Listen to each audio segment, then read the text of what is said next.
Hi Beb! This is Ivy and welcome to my channel.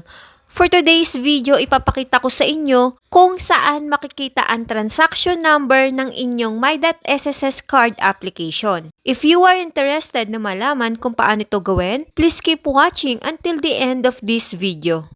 Kung bago ka pa lang sa channel ko, I invite you to please do like, share, comment, and subscribe to my channel. Don't forget to hit the notification bell para updated ka sa mga bago kong video gaya nito. Without any further ado, let's get started.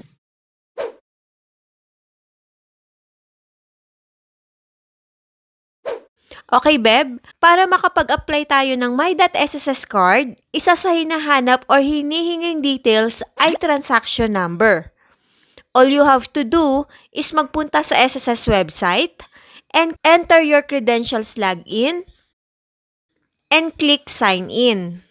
At syempre dahil may added security measures ang SSS website, hahanapan kayo ng OTP or TOTP bago mabuksan ang inyong portal. Then, click Get PIN. Take note lang, Beb, kung ano ang registered mobile number nyo sa SSS, yun po yung makaka-receive ng OTP. If ever na may bago na po kayong mobile number or wala kang natatanggap na OTP, ay magpa-update po muna kayo sa SSS bago mag-forgot password. Para sa updated registered mobile number na po kayo makakatanggap ng OTP. Once na naka-receive na kayo ng OTP, i-input sa SSS portal.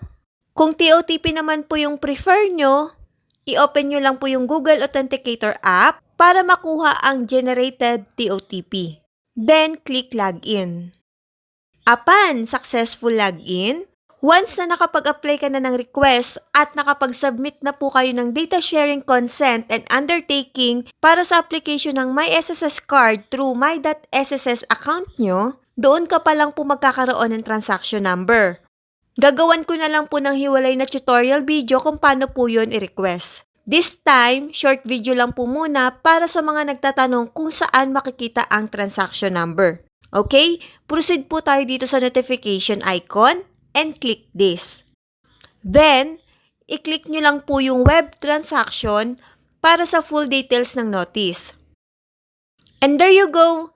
Dito na po makikita ang transaction number na gagamitin nyo para sa My.SSS card.